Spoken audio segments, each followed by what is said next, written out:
जरी जतन केली महाराज मुलीची जात, तरी पण एक ना एक दिवस आई वडिलांना सोडून जात असती. परंतु आई जेव्हा रडते का नाही, आई रडते सगळ्यांना दिसतं बर का. आई रडायलेली सर्वांना दिसतं असं नाही. मग सगळ्या महिला म्हणतात बाई काय तिची मुलगी जाताना रडत होती ती. परंतु त्याही पेक्षा एक सांगू का, जे रडणारा दिसत नाही, ज्यांनी काही प्रेम केलेलं दिसत नाही, तो मात्र खरा बाप असतो बर का. त्या बापाच्या अंतःकरणात सुद्धा भरपूर व्याकुळता निर्माण होत असते मुलगी जात असताना. परंतु तो सर्वांच्या समोर उभा राहून कधी रडत नाही. तो छातीवरती दगड ठेवतो आणि लांब कुठेतरी जाऊन उभा राहतो एका कोपऱ्यामध्ये, आणि कोपऱ्यात जाऊन तो एकटाच रडत असतो. एकटा रडतो ना महाराज, त्याला त्याच्या अंतःकरणात प्रेम नाही का? सांगा ना. बाप इतका प्रेम करतो लहानपणापासून, मुलीवर तर अतिशय प्रेम करतो. पोरीनं फक्त सांगावं बाबा मला तुम्ही चालले ना बाजारात, ही गोष्ट आणा हो. आणि मुलगी अशी काही आगाऊ सांगतच नाही हो, जी वस्तू लागती तीच सांगते. पोरग तरी, आणि खरं सांगू का, लोकांचा लय भास होता, लय भ्रम होता आतापर्यंत की आम्हाला मुलगा व्हावा असं वाटत होतं बरं का. पण आज लोकांना वाटते खरंच मुलगीच असायला पाहिजे. कारण पोरग जे आहे ना, जेव्हा बाप केव्हा थकून भागून जर रानातून आला ना, घामाघूम झालेला बाप असला ना, तर पोरग बाप असा समोरून यावा आणि पोरग मधातून येतो आणि त्या भांगापुढे आरशापुढे जातो, इकून तिकून असे केस करतो, इकून तिकून कंगवा फिरवतो, बापाच्या खांद्याला खांदा लावून बाहेर निघून जातो. पण विचारत सुद्धा नाही की बाबा तुम्ही एवढे घामाघूम का झालात हो, तुम्ही आज थकलात का, तुम्ही काय काम केलं, तुम्हाला पाणी आणू का, ह्या गोष्टी पोरग विचारत नाही महाराज. पण जेव्हा तो पोरगा निघून जातो ना घराच्या बाहेर, त्यावेळेला त्याच बापाची एक मुलगी सुंदर अशा प्रकारची किचन मध्ये काम करणारी पळत येते आणि आल्याबरोबर म्हणते बाबा तुम्ही एवढे थकलात का, एवढा घाम आलाय तुम्हाला, बसा तुम्ही इथे, तुम्हाला पाणी घेऊन येते. लगेच घरामध्ये जाती पळत, एक पानाचा ग्लास आणती महाराज भरून, बापाला देती आणि म्हणते बाबा तुम्ही पाणी प्या, मी चहा ठेवते. लगेच बापाला चहा ठेवती महाराज, आणि चहा ठेवल्याच्या नंतर बापाला चहा आणून देती आणि मग पद्धतशीर विचारती बाबा तुम्ही आज काय काम केले हो, तुम्ही आज लय थकलेले दिसायले बघा, तुम्ही काय करा थोडा आराम करा, मी तुम्हाला स्वयंपाक करते. माझ्या आईला सांगते की माझ्या बाबाला आवडीचा स्वयंपाक कर. सगळ्या गोष्टी पोरगी विचारती, पोरग कधीही विचारत नाही. मायबापांनो लक्षात ठेवा, मुलीची जात म्हणजे आपल्याला जीवनभर देणारी साथ आहे.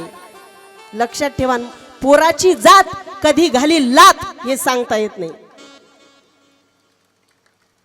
म्हणून जीवनामध्ये मुलगी ही म्हणतात की दोन्ही कुळाचा उद्धार करणारी मुलगी असती. म्हणून मुलीवरचं प्रेम कधीही कमी करू नका मायबापांनो. तुम्हाला खरंच सांगू का, बाप म्हातारा जरी झाला तरी त्याची लाज वाटू देऊ नका की माझा बाप म्हातारा आहे. काही नोकरीवाल्या मुली आता स्टँडर्ड जमाना निघालेला आहे, आणि स्टँडर्ड जमान्यामध्ये कोणाला वाटते माझे वडील लय चांगले टाईट दिसावे. अरे त्या आई वडिलांनी आपल्याला जन्म दिला ना, ते किती म्हातारे असू द्या, परंतु त्यांच्यासाठी कधी लाज बाळगायची नाही. अरे ते बाप म्हातारा बाप या पोरीसाठी 10-10 रुपये पुटुळ्या करून ठेवतो की माझ्या पोरानं नाही माझ्या पोरीला काही दिलं तर मी 100-200 रुपये जमा करून माझ्या पोरीला एक दिवस आली ना तर माझ्या पोरीला मी हे पैसे देईल. अरे आणि ज्या वेळेला दीपवळीला पोरगी येते ना महाराज, सगळ्या भावाचं कौतुक पाहत होतो, कोणीतरी काही घेतलं की नाही माझ्या छकुलीला, कोणीतरी काही घेतलं की नाही. आणि जेव्हा भावानं साडी घेतली, कोण साडी घेतली ना, तेव्हा म्हातारा म्हणतो तिच्या भावानं चांगली साडी घेतली, पण माझ्या छकुलीला मला सुद्धा साडी घ्यायची इच्छा आहे. आणि त्या पुटुळ्या झालेले पैसे असतात महाराज, म्हातारी जवळ जातो, म्हणतो का ग मला असं वाटते माझ्या छकुलीला साडी घ्यावी, परंतु तेवढे पैसे 500 रुपये भरतात की नाही काय माहिती. या फलाण्यानं दिले होते 10, त्यानं दिले ते 50, यानं दिले ते 20, आणि असे जमा करून माझ्या छकुलीसाठी ठेवले. बरं छकुलीला जर 500 रुपयाची साडी घेऊ तर तिचं लेकरू कसं उघडं ठेवू ग, असा म्हणत असतो तो म्हातारा बाप. लक्षात ठेवा.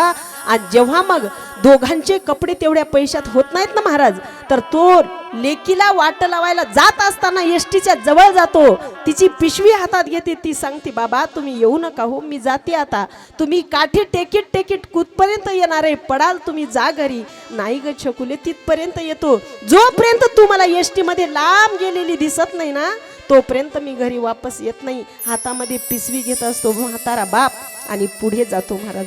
पुढे गेल्याच्या नंतर ती जेव्हा एसटी येते ना, एसटी मध्ये चढत असताना ते पिशवी घेतो, पोराच्या हाताला धरतो आणि तिला म्हणतो छकुले वरी चढ बाई आणि मी नंतर तुझ्याकडे पोरग देतो. तेव्हा तो बाप त्या लेकराला वरती देतो आणि आपणही वर जातो महाराज. जेव्हा त्या छकुलीला सीट सापडली का तिथं सीट पशी जातो, मग आपल्या धोत्रातल्या असं पिळा करून ठेवलेले पैसे काढतो आणि काढून मग म्हणतो छकुले माझ्याच्यान साडी नाही ग घेणं झाली तुला, कारण माझ्याकडे पैसेच नाहीत बघ, माझ्या हातातली सत्ता सगळी निघून गेलेली आहे, माझ्याकडे काही नाही बघ, हे लय दिवसापासून तुझ्यासाठी मी पैसे जमा करून ठेवलेत आणि या पैशामध्ये तू तुझ्या लेकराला काय येईल का ते घे, पण घे बरं छकुले, मी लय दिवसाचे पैसे जमा करून ठेवलेत ग. असं जेव्हा म्हणतो ना महाराज त्यावेळेला त्या पोरीच्या नेत्रातून अश्रुधारा येत असतात की खरंच बाप तो बाप असतो हो महाराज. लक्षात ठेवा, असा बाप असतो, काय सांगाव, त्याचं प्रेम जरी दिसत नसेल तरी त्याचं दगडासारखं जरी काळीज वाटत असेल, परंतु त्याच्या अंतःकरणामध्ये मुलीविषयी फार करुणा असती. बाप स्वाभिमानी बाना, बाप कनकर कना, बाप स्वाभिमानी बाना, बाप कनकर कना, त्याच्या काळजात सुद्धा लाजाळूची संवेदना, त्याच्या काळजात सुद्धा लाजाळूची संवेदना. बाप स्वाभिमानी बाना, बाप कनकर कना, बाप स्वाभिमानी बाना, बाप कनकर कना, त्याच्या काळजात सुद्धा लाजाळूची संवेदना, त्याच्या काळजात सुद्धा लाजाळूची संवेदना. त्याची पहाडाची छाती, त्याचे हृदय गुलाब, त्याच्या घामाच्या देवाना हिऱ्या मोत्याचा रुबाब. बाप तलवार ढाल, बाप पेटती मशाल, बाप जागतो म्हणून घर झोपते खुशाल. बाप घराचा तो पाया, आई कळस त्यावर, जेव्हा खचतो न पाया तेव्हा कोसळते घर. उलाढाली करतो हा बाप फक्त घरासाठी, शिव्या शापया जगाचे बाप घेतो सारे माथी. घर बायको न मुले यांना जगवण्यासाठी, बाप होतो वेडा पिसा एका एका पैशासाठी. बाप होतो वेडा पिसा एक एका पैशासाठी. बाप साठवितो अश्रू वाट पाहि त्या क्षणाची, बाप साठवितो अश्रू वाट पाहि त्या क्षणाची.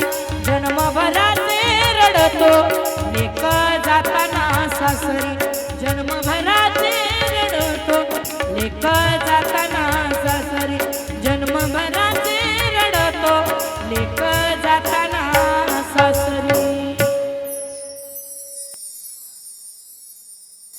असा बाप असतो बघा, लेकीसाठी त्याचा प्राण गेला तरी चालतो, परंतु लेकीचं वाक्य सिद्धच करणार तो. कधीच नाही असं की लेकराने ही वस्तू मागितली आणि बाप नाही म्हणतो. भारीची घ्यायचं तर हलकी का होईना पण घेतल्याशिवाय राहत नाही. अरे स्वतःच्या अंगाला कपडा घालत नाही, याला बाप म्हणतात महाराज. ज्याला बाप नाही त्याला बापाची किंमत कळाली पाहिजे, आणि ज्याला जिवंत बाप आहेत ना त्याला कमीत कमी बाप आहे. बाप एकदा गेला जीवनातला तर पुन्हा बाप भेटत नाही, हे लक्षात ठेवलं पाहिजे.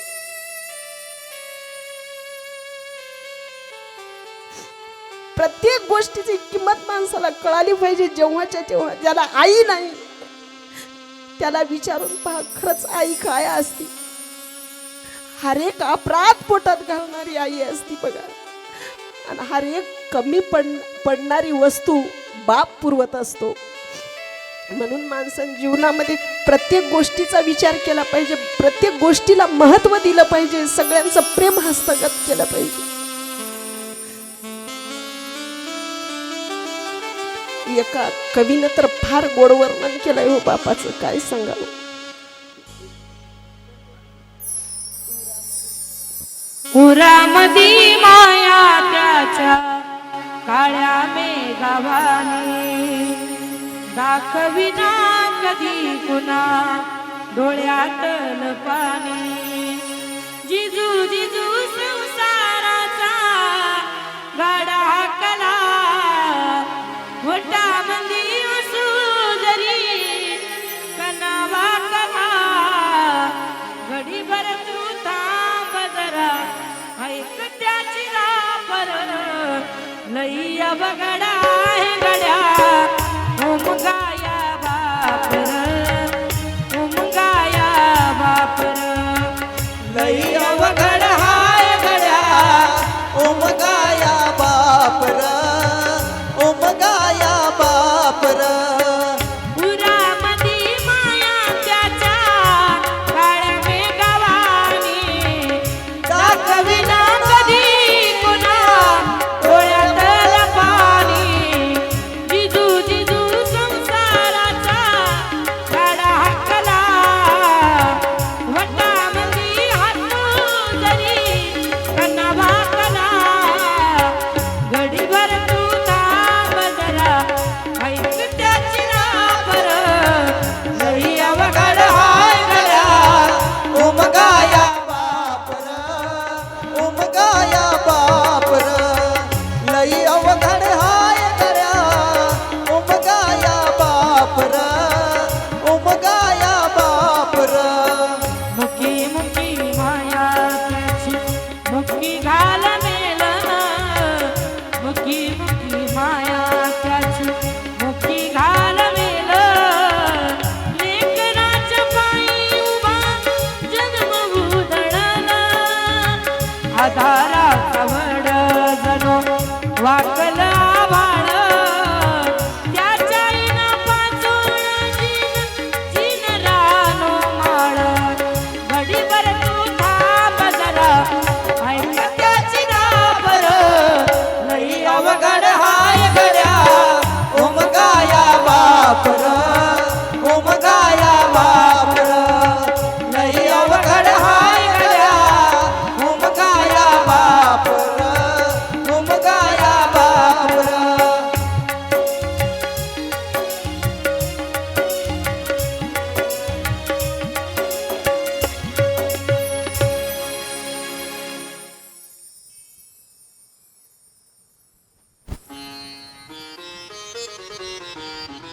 असा बाप असतो.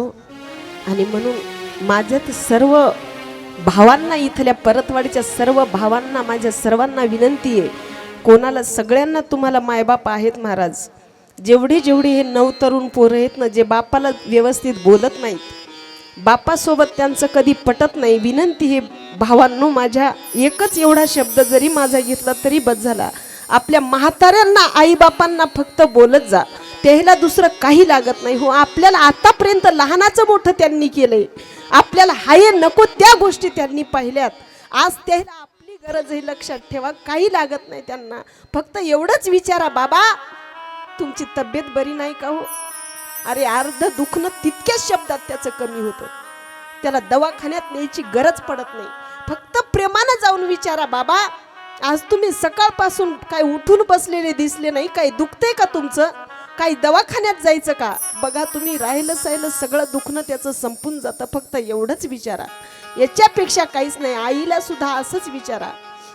इतकं जरी विचारलं ना महाराज, एवढी जरी सेवा केली ना तुम्ही, नका शिवपुराण ऐकू तुम्ही. आमच्यासारखे किती महाराज येऊ द्या, किती सांगू दे की हे ऐका ते ऐका, काही ऐकू नका. तुम्ही फक्त तुमच्या आई वडिलाची सेवा करा, बस काहीच नाही. माझ्या आई वडिलांना काय लागतं इतकीच तुम्ही दक्षता घ्या, कोण्या देवाला जायची गरज नाही. भक्त पुंडलिकानं काय केलं, फक्त आई वडिलाची सेवा केली. प्रत्यक्ष जगाच्या मालकाला त्याच्या समोर यावं लागलं आणि समोर येऊन त्या ठिकाणी विचारावं लागलं, कुंडलिका तुझी एवढी सेवा आहे, मी प्रसन्न आहे, काय पाहिजे ते म्हणे मला मागायला वेळ नाही, कारण मी माझ्या आई वडिलांच्या सेवेमध्ये मग्न आहे. जेव्हा माझ्या आई वडिलांची सेवा होईल तेव्हा तू मला काय विचारायचे विचार, तुला बोलाय सुद्धा वेळ नाही. देव सुद्धा त्याच्या चरणाजवळ येत असतो फक्त आई वडिलांच्या सेवेमुळं. म्हणून आई वडिलांना इतकंच विचारा, बस बाकी काही विचारायची गरज नाही. बघा, आई वडील तुमच्यावर अतिशय प्रसन्न होतील. आणि आई, खरंच सांगू का महाराज, गोड मी एका महाराजांच्याच मुखातून दृष्टांत ऐकलेला आहे. एक म्हातारी आई होती, अतिशय म्हातारी आई, आणि मुलाचं लग्न झालं. मुलाचं लग्न झाल्याच्या नंतर मुलगा क्लास 1 अधिकारी होता, त्याची पत्नीही क्लास 1 अधिकारी. दोघांचं जोड जमले आणि लग्न केलं त्यांनी. दोघं मुंबई सारख्या शहरामध्ये राहू लागले. आता आईला इकडे कोणीच नाही, एकुलता एक मुलगा आणि एक मुलगी. तिचंही लग्न झालं, ती तिच्या नवऱ्याच्या घरी आनंदानं संसार करू लागली. आणि मुलगा एकच. आता या आईला सांभाळाय कोणी नाही. मुलांनी विचार केला की माझ्या आईला माझ्याशिवाय कोण आहे, म्हणून आईलाही मुंबईला घेऊन गेला महाराज. गेल्याच्या नंतर लग्न झालं. काही दिवसांनी असा विचार केला त्या सूनबाईनं, म्हातारी घरामध्ये हे म्हणे, इतकं आमचं स्टँडर्ड घर आहे की तिथे असं पाऊल, कोरड्या जाग्यावर जरी पाऊल ठेवला त्या फरचीवर तर पायाची खून उमटेल, इतकं स्वच्छ घर. आणि त्या एवढ्या स्वच्छ घरामध्ये म्हणे ही एकटीच म्हातारी आहे. ही म्हातारी कुठं थुंकायली, कुठं पाणी सांडायली, कुठं काय करायली, मला तर अजिबात आवडणं. रोज नवऱ्यासोबत भांडण करू लागली. का हो म्हणे, मला असं वाटते की मला असं म्हणे, तुम्ही काय करा, तुम्हाला तर मी म्हणू शकत नाही, तुमच्या आईला तुम्ही जन्म दिलेला आहे की तुमच्या आईचा त्याग करा. मला असं वाटते की तुमची जोपर्यंत तुमच्या जीवनात आई आहे तोपर्यंत मीच माझ्या माहेरात राहते, मी काय तुमच्याकडे येणार नाही. एक तर तुम्ही तुमच्या आईसोबत राहा, नाही तर माझा स्वीकार करा. असे 2 प्रश्न तिनं मांडले. आणि दोन्ही ऑप्शनमधून कोणता ऑप्शन तुला पाहिजे ते सांग म्हणे. आणि मग त्यानं विचार केला, म्हातारी तर आता समजा शेवटचा श्वास आहे, किती दिवस राहणार आहे. एकीकडे त्याला असं वाटायला की या शेवटच्या श्वासाला माझ्या आईसोबत मीच राहायला पाहिजे, परंतु मी जर आज आईचा स्वीकार केला तर पुन्हा बायको येईल किंवा नाही येणार, काय सांगावं. आता इथून पुढे जीवनभर मला हिच्या सोबत राहायचंय. आईचा माझ्यासोबत किती दिवसाचा प्रवास आहे. शहाणा मुलगा जर असताना महाराज म्हणला असता, तुझ्यासारख्या 10 उभ्या करील पण माझ्या आईचा त्याग करणार नाही. परंतु त्यानं तसा नाही विचार केला. त्यानं विचार केला, माझी पत्नी मला जीवनभर साथ देणार आहे, मग आई आहेच किती दिवसाची, आज येरी मरणार आहे तेरी मरणार आहे. त्यानं कोणालाच काही सांगितलं नाही, पत्नीला सांगितलं नाही, कोणालाच नाही, फक्त आईला म्हणे. आई गेला आईकडे संध्याकाळी आणि म्हणे, मला असं वाटते की तू घरात राहून राहून खेड्यामध्ये राहणारी बाई आणि घरामध्ये राहून राहून तुला कंटाळा आला असेल, मला असं वाटते का तुला कुठंतरी तीर्थक्षेत्राच्या ठिकाणी, देवाच्या ठिकाणी घेऊन जावं. तर मग आई म्हणली, चांगली गोष्ट आहे ना बाळा, तू जर असा विचार करत असेल मला एखाद्या देवाला न्यायचा तर ठीक आहे म्हणे, पण तुझ्या पत्नीच असायला लागे. त्यानं सांगितलं नाही माझी पत्नी मला सोडून गेली तुझ्यामुळे, म्हणून सांगितलं नाही महाराज. देवाच्या ठिकाणी चल म्हणे. आणि उद्या सकाळी उठले दोघंही आणि जाण्याची तयारी केली. आता जात असताना असं झालं की त्याला वाटलं जर समजा गाडीनं जावं, त्याच्याकडे गाड्याची काही कमी नाही, गाडीनं जावं तर म्हातारी पुन्हा ह्या रोडनंच गेल्याच्या नंतर गाडी एखादी उभी करून तिथं जर म्हातारीला ठेवलं तर म्हातारी परत याच रोडनं वापस येईल. लक्षात ठेवून त्याच्यापेक्षा आपण गाडीनं न जाता पायीच प्रवास करायचा. म्हणून त्यांनी रोडनं न प्रवास करता एका जंगलातून प्रवास केला. जंगलातून जात असताना अनेक प्रकारचे झाडं होते, अनेक प्रकारचे वृक्ष होते, हे होते. आणि त्यानं आईला खांद्यावर घेतलं आणि खांद्यावर घेऊन जे म्हणलं ते खायला दिलं, काय काय खायला दिलं, आणि खांद्यावर घेऊन निघाला महाराज. वनाच्या मार्गानं जात असताना त्या आईनं खांद्यावर बसल्या बसल्या वरती बसलेली होती, बरंच लांब नेलं त्या आईला. आणि लांब नेलं आणि सांगितलं, आई तुला तहान लागली का ग? ते म्हणे, हो तहान लागली रे बाळा. म्हणे, पाणी तरी आण कुठून? त्यानं सांगितलं, आई हे बघ इथं एक मंदिर आहे म्हणे, या मंदिरामध्ये देव आहे, या मंदिरामध्ये तू इथे थांब, मी जातो आणि पाणी घेऊन येतो.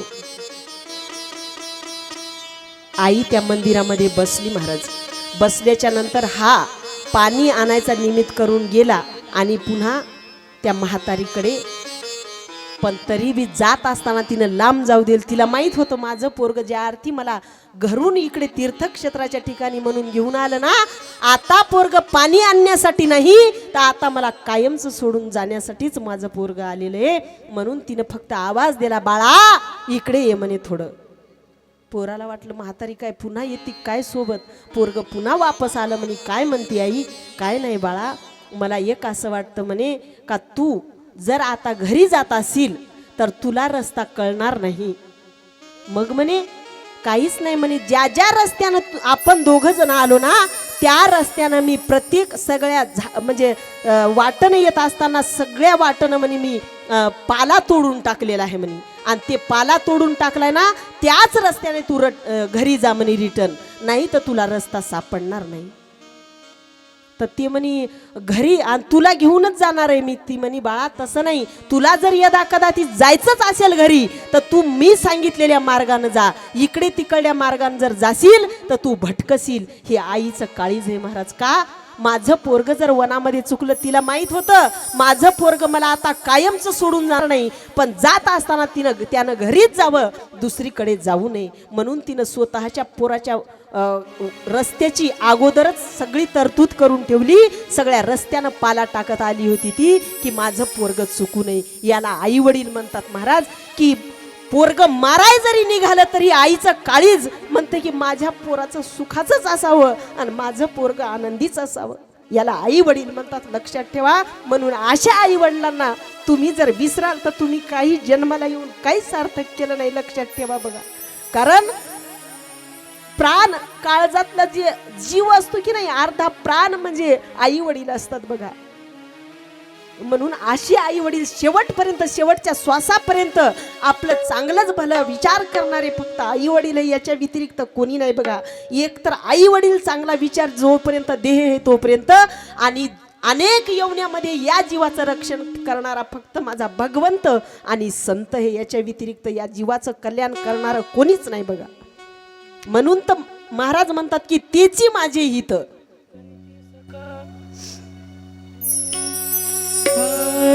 हिची माझे हित करीती सकळ, हिची माझे हित